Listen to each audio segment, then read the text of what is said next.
बिस्मिल्लाहिर्रहमानिर्रहीम। अस्सलाम वालेकुम स्टूडेंट्स। ये आज हमारा हम जो कर रहे हैं चैप्टर नंबर 4.2 एक्सरसाइज है और इसका क्वेश्चन नंबर 4 हम करेंगे। क्वेश्चन नंबर 4 का पार्ट 1 से लेकर 6 तक पार्ट जो है 6 पार्ट हम इसमें डिस्कस करेंगे। तो क्वेश्चन नंबर 4 है क्या, फैक्टराइज द फॉलोइंग नंबर्स। ये जो नीचे वैल्यूज़ दी हुई हैं, नंबर दिए हुए हैं, एक्सप्रेशन दी हुई हैं, एक्सप्रेशंस हैं, तो इनकी हमने फैक्टराइजेशन करनी है। ये भी स्टूडेंट पिछले लेक्चर की तरह फार्मूले ही हैं, ये मैं ज़रा आपको बता देता हूँ।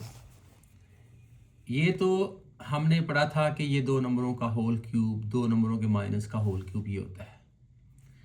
एक होता है दो नंबरों के अलग अलग क्यूब, होल क्यूब नहीं, अलग अलग क्यूब प्लस के साथ। इसको जब हम ब्रेक करते हैं फार्मूले को, तो ये तरह होता है कि क्यूब के नीचे से दोनों नंबर, साइन जो भी बीच में है उस साइन के साथ क्यूब के नीचे से दोनों नंबर्स को एक ब्रैकेट में लिख लिया जाता है। क्यूब के नीचे से ऐसे उठा के a प्लस बी, ये देखो लिखा मैंने एक ब्रैकेट में। नेक्स्ट ब्रैकेट में ये फर्स्ट वाले का स्क्वायर लिया जाता है और अगर इन दोनों के बीच में प्लस है तो इधर माइनस आएगा फार्मूले के हिसाब से। फिर ये दोनों नंबर आपस में मल्टीप्लाई हो जाएंगे और फिर प्लस के बाद दूसरे वाले नंबर का भी स्केयर, शुरू में पहले वाले नंबर का स्केयर लिया था, अब एंड में जाके दूसरे वाले नंबर का भी स्केयर लेना है।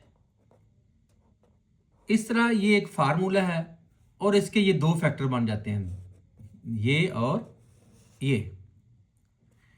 इस तरह अगर बीच में प्लस की बजाय अलग अलग क्यूब हों, प्लस की बजाय बीच में माइनस आ जाए, तो फिर हम उन्हीं नंबर को क्यूब के नीचे से उठाकर एक ब्रैकेट में लगा देते हैं। एक फैक्टर हमारा ये बन जाता है, माइनस का साइन भी वही लेना जो बीच में है। नेक्स्ट ब्रैकेट में पहले वाले का स्क्वायर उसी तरह जिस तरह ऊपर लिया है। ऊपर जब प्लस आया था बीच में तो इधर माइनस आया है और दोनों मल्टीप्लाई हुए हैं। अब इधर आ गया माइनस तो इधर आ जाएगा प्लस, दोनों आपस में मल्टीप्लाई हो जाएंगे और फिर प्लस के बाद शुरू में पहले वाले का स्क्वायर लिया था और एंड में जाके दूसरे वाले का स्क्वायर भी ले लेना। इस तरह इनको स्टूडेंट अगर मैं मल्टीप्लाई कर लूं ना, दोबारा ये चीज आ जाती है, इनको मल्टीप्लाई कर दूं दोबारा ये चीज आ जाती है। तो अब हमारे पास जो क्वेश्चंस हैं वो इस फॉर्म में आएंगे और हमने उसके इस तरह फार्मूले से दो फैक्टर बनाते जाना है। ये फॉर्म आ जाएगी, उससे फार्मूले से दो फैक्टर हमने बना देने इस तरह। तो ये जी आपके सामने क्वेश्चंस हैं। Part number 1, 125a cube minus 1, तो ये 5a का क्यूब बनता है स्टूडेंट्स, और 1 को हम खुद ही लिख लेंगे 1 का क्यूब।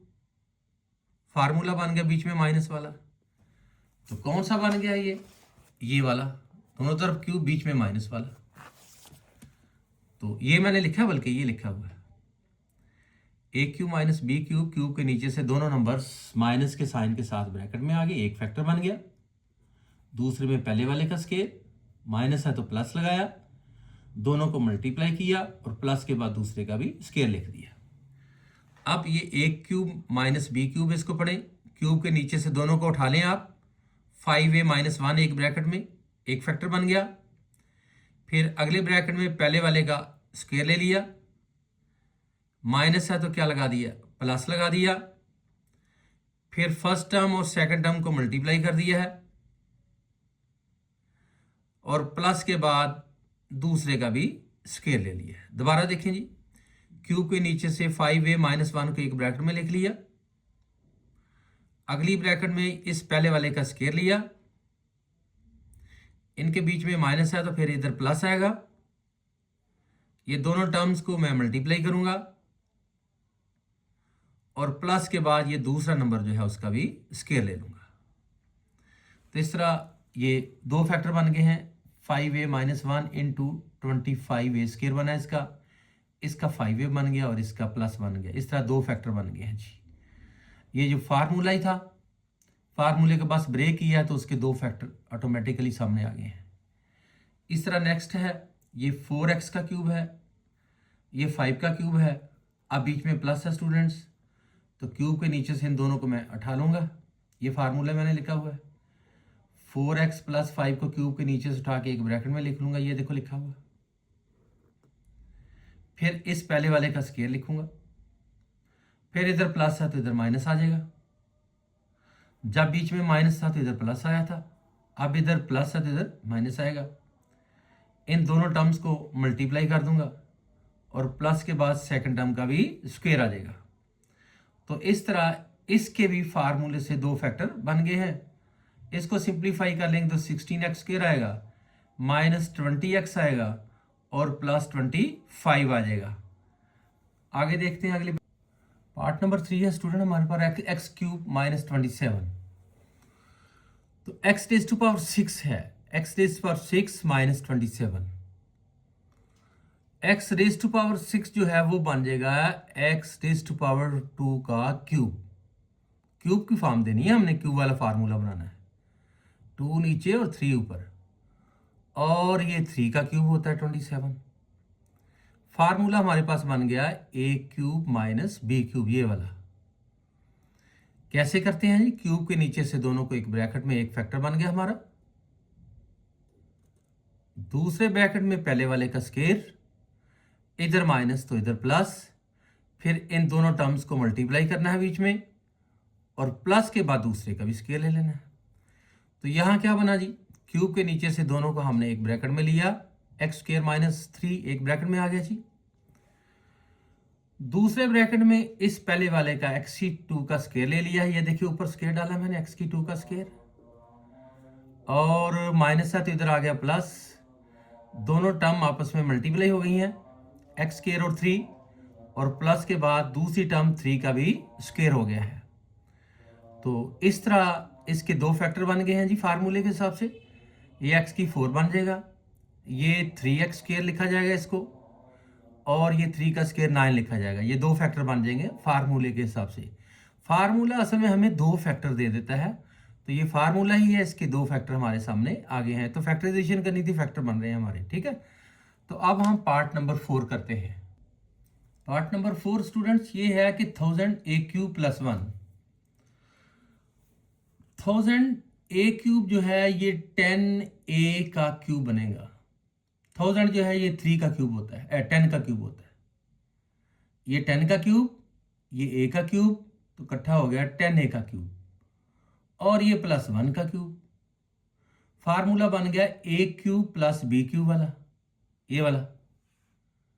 तो फार्मूला अप्लाई किया तो क्यूब के नीचे से इन दोनों को मैंने एक ब्रैकेट में लिखा, 10a प्लस 1 को, एक फैक्टर बन गया, और दूसरे ब्रैकेट में मैंने पहले वाले का 10a का स्क्वायर लिया, फिर इधर प्लस है तो आपको पता है फिर इधर माइनस आएगा, फिर दोनों टर्म्स को मल्टीप्लाई करके सेंटर में लिखना है, और फिर प्लस के बाद दूसरी टर्म का यानी 1 का स्क्वायर ले लिया। तो इस तरह ये बन गया 100a स्क्वायर, ये बन गया 10a, और ये बन गया 1। इस तरह ये दो फैक्टर हमारे बन गए हैं। क्वेश्चन जो था वो एक फार्मूला ही था, फार्मूला हमें दो फैक्टर दे देता है, दो फैक्टर हमारे पास आ गए हैं। पार्ट नंबर 5 भी यही है स्टूडेंट, 343x क्यूब प्लस 216। 343 जो है ये 7 का क्यूब होता है, और ये x का क्यूब, तो इकट्ठा करके लिखा 7x का क्यूब। 216 जो है ये 6 का क्यूब होता है, ये 6 का क्यूब लिखा, फार्मूला बन गया a cube plus b cube, ये वाला फार्मूला बन गया। क्यूब के नीचे से दोनों को एक ब्रैकेट में लिखा a प्लस b, अगले ब्रैकेट में पहले वाले का स्क्वायर, इधर प्लस है तो इधर माइनस, दोनों टर्म मल्टीप्लाई हो गए बीच में, और प्लस के बाद दूसरी टर्म का भी स्क्वायर। इस तरह दो फैक्टर बन जाते हैं ये फार्मूले के। तो इसके भी दो फैक्टर बनेंगे, फार्मूला ही है। क्यूब के नीचे से दोनों टर्म्स को मैंने एक ब्रैकेट में लिखा, 7x प्लस 6 को ये देखे लिखा, फिर अगली ब्रैकेट में मैंने क्या किया है, पहले वाले का स्क्वायर ले लिया है, फिर इधर प्लस है तो इधर क्या आ गया है फार्मूले के हिसाब से माइनस। दोनों टर्म्स को आपस में 7x और 6 को मल्टीप्लाई कर दिया है, और प्लस के बाद जो दूसरी टर्म 6 थी उसका भी स्क्वायर ले लिया है। तो इस तरह ये 49x स्क्वायर बनेगा, ये 6 7 का 42x बन जाएगा, और ये 6 का स्क्वायर 36 बन जाएगा, और साथ ये वाला फैक्टर और ये दो फैक्टर बन गए जी इसके। अब पार्ट नंबर 6 भी है स्टूडेंट्स। पार्ट नंबर 6 जो है वो है 27 माइनस 512y क्यूब। तो 27 आपको ऑलरेडी पता है कि ये 3 का क्यूब होता है, और 512 जो है ये 8 का क्यूब है। ये 8 का क्यूब है, ये y का क्यूब है, तो इकट्ठा लिखेगा 8y का क्यूब।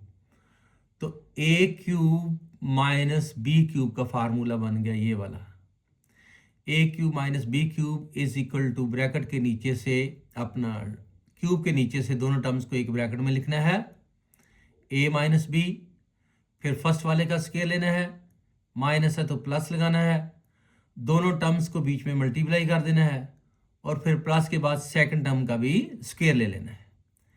क्यूब के नीचे से दोनों टर्म्स को 3 माइनस 8y को एक ब्रैकेट में लिख लिया है, दूसरी ब्रैकेट में पहले वाले का स्क्वायर ले लिया जी, माइनस है तो यहाँ प्लस आ गया है फार्मूले के हिसाब से। इन दोनों को फिर मल्टीप्लाई कर दिया दोनों टर्म्स को, ये देखिए ऊपर दोनों टर्म को मल्टीप्लाई किया हुआ, फिर प्लस के बाद जो दूसरी टर्म है ना 8y उसका भी स्क्वायर ले लिया है, ये देखिए दूसरी टर्म का ये स्क्वायर लिया हुआ है, तो दूसरी टर्म का ये स्क्वायर ले लिया जी। तो ये बन गया 9, ये बन गया 24y, और ये बन गया 64y स्क्वायर। एक फैक्टर ये हो गया और एक फैक्टर ये हो गया। इस तरह इसकी फैक्टराइजेशन होगी। आज का लेक्चर स्टूडेंट खत्म हुआ, इसके साथ ही इजाज़त चाहूँगा। अल्लाह हाफिज़।